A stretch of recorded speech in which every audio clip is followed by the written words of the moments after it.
देखिए किस तरह से टीवी में एक सुहानी शाह और धीरेन्द्र शास्त्री छाए हुए हैं। दिलीप मंडल ने बड़ा अच्छा एक्सपोज किया है।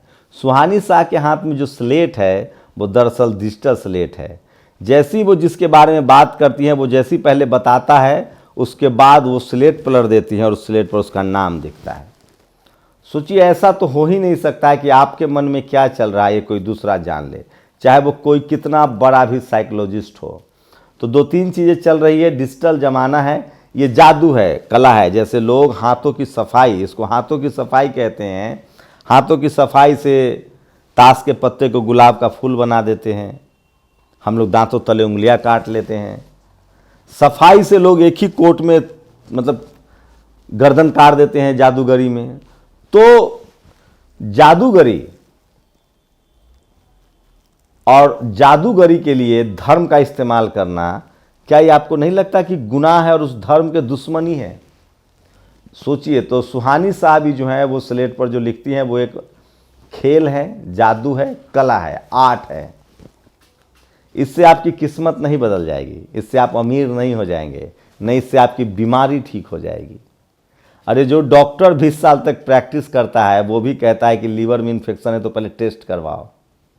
मैं इसलिए कह रहा हूं कि इसको कला के तौर पे लीजिए, जादू के तौर पे लीजिए। आपकी समस्याओं का हल नहीं है, आप अमीर नहीं हो जाएंगे। क्या कोई एक नोट को 100 नोट बना सकता है? क्या कोई एक गेहूं का दाना उपजा सकता है मंत्र से? क्या कोई किसी का पेट भर सकता है मंत्र से? किसी जाप से? कोई हो दुनिया का, आप सोचिएगा जरूर। जब पेट नहीं भरा जा सकता है, नोट नहीं बनाया जा सकता है, मंत्र से कोई जहाज उड़ा सकता है? इस सब के लिए विज्ञान की ज़रूरत है। विज्ञान पेट भी भर रहा है, ऐसे ऐसे टैबलेट्स बन रहे हैं। विज्ञान बीमारियां ठीक कर रहा है, विज्ञान जहाज बना रहा है। ये जो टीवी अखबार के जो कर्मकांडी पत्रकार दिन भर स्टूडियो में बैठकर बात करते हैं, उसका एक पार्ट्स भी, चाहे वो कैमरा हो चाहे कंप्यूटर हो, एक पार्ट्स यहाँ के लोगों ने नहीं बनाया, कर्मकांडियों ने नहीं बनाया। ये सब विज्ञान की देन है। जिस टीवी अखबार से ये लोग कर्मकांड फैला रहे हैं वो दरअसल विज्ञान की देन है। नमस्कार, मैं शंभू कुमार सिंह और आप देख रहे हैं नेशनल दस्तक। आज की वो तमाम बड़ी खबरें। राजस्व मंत्री को जान मारने की धमकी दी जा रही है। अतुल, उनका नाम है आलोक मेहता, राजस्व मंत्री हैं और दोनों आरोपी ब्राह्मण समाज से हैं। और यूपी में आपका बच्चा अगर चीटिंग करते हुए पकड़ा गया एग्जाम में तो उस पर एने से लगेगा। सोचिएगा जरूर, आतंकवाद रोकने के लिए कानून बना था। और ये सोशल मीडिया पर आज कर्पूरी ठाकुर की जयंती मनाई जा रही है। वीडियो देखिए, दिल्ली में मेयर का चुनाव हो रहा है और उसमें सेना, सीआरपीएफ, पैरामिलिट्री फोर्स को घुसाया जा रहा है। भारतीय जनता पार्टी इस बार दिल्ली नगर निगम में कब्जा करने की कोशिश करेगी। ये वीडियो जरूर देखिए जो सोशल मीडिया पर वायरल, और इसलिए मैं कह रहा हूँ कि सोशल मीडिया ही सच्चा मीडिया है, सोशल मीडिया ही बहुजन मीडिया है। ये वीडियो देखिए, एबीपी का राजस्थान में गुंडा चुने हुए प्रतिनिधि को थप्पड़ मार रहा है। सोचिए इन्होंने क्या किया होगा उस बच्चे के साथ जो अब तक नहीं मिला है, लापता है। और सोशल मीडिया पर सारी खबरें हैं जो आज वायरल है। तुम मेरा साथ दो, हम हिंदू राष्ट्र बनाएंगे। और ये है धीरेन्द्र शास्त्री, वो कह रहा है कि हमें हिंदू राष्ट्र चाहिए। सवाल है कि हिंदू राष्ट्र में हमारी जाति क्या होगी? सवाल है कि हिंदू राष्ट्र में हमें पढ़ने लिखने का अधिकार होगा कि नहीं?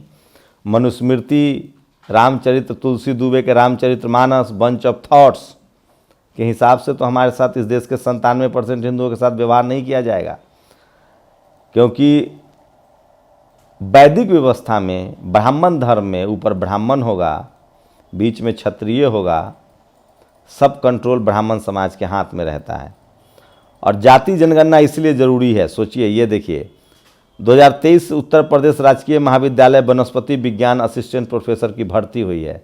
सवर्ण 11, SC 1, ST 1, OBC 0, अल्पसंख्यक 0। इसलिए जाति जनगणना की मांग हो रही है। हद है, कोई देशद्रोही अभी भी BBC वाली डॉक्यूमेंट्री का हिस्सा शेयर कर रहे हैं। सख्त संदेश देना होगा, 2-4 को जेल में ठूंस दिया जाए, 1-2 को चौराहे पर लटकाया जाए।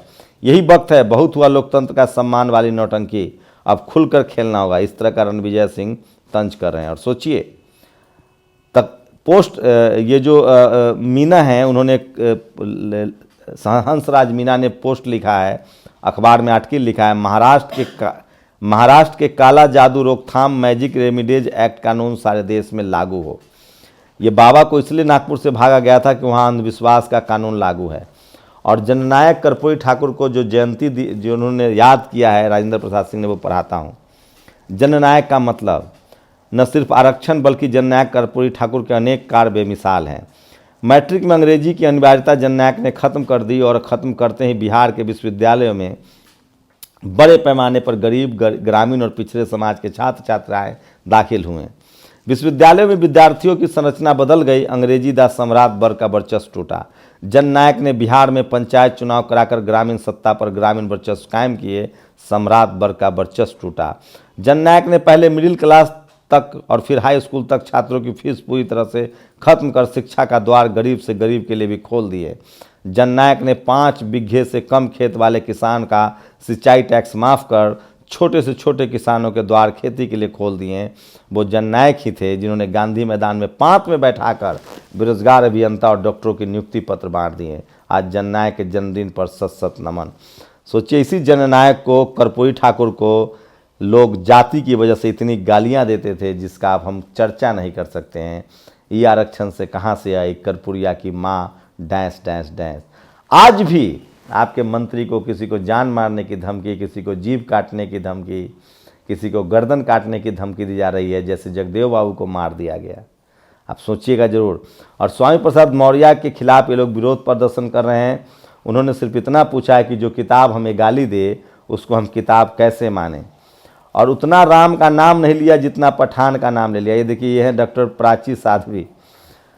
ये किसी ने तंज किया जसविंदर कौर ने कि आप जितना राम का नाम नहीं लेती उससे ज़्यादा तो पठान का नाम लेती हैं, कैसे आपको। और बागेश्वर धाम सरकार को अनजान लोगों ने जान से मारने की धमकी दी। बाबा को तो पता चल जाना चाहिए था। और ये है समीर अब्बास। जाने कौन होते हैं पठान जिनका ऋग्वेद के 4थे खंड, जाने कौन होते हैं पठान जिनका ऋग्वेद के 4थे खंड के 44वें श्लोक में जिक्र है। 2011 की जनगणना के मुताबिक भारत में तकरीबन 1 करोड़ पठान रहते हैं। सोचिए, अब मैंने तो ऋग्वेद पढ़ा नहीं है, कोशिश करूंगा उसको पढ़ने की। अब्बास कह रहे हैं, अब्बास ये TV9 के एक ब्राह्मण टोली के पत्रकारों के सुर में सुर मिलाते रहते हैं। ये कह रहे हैं कि ऋग्वेद में चर्चा है पठान की। अच्छा लिखा है क्रांति कुमार ने कि पाकिस्तान के पठान और अफ़गानिस्तान के पठानों की हालत देखिए, भारत के पठानों की हालत अच्छी है क्योंकि यहाँ डेमोक्रेसी है।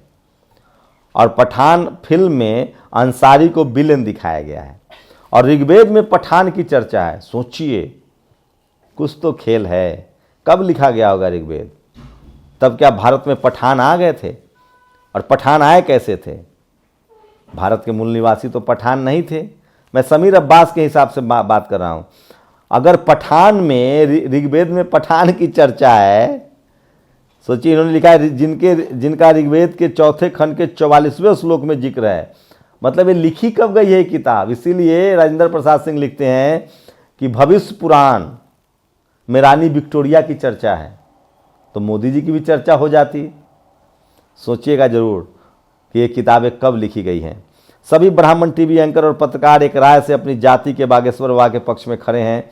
3 ब्राह्मण उनके खिलाफ न बोल रहे हैं न बस चुप धारण किए हुए हैं, क्योंकि तीनों ब्राह्मण के जो दर्शक हैं वो गैर ब्राह्मण हैं। रवीश कुमार, अजीत पांडे और अभिषार शर्मा।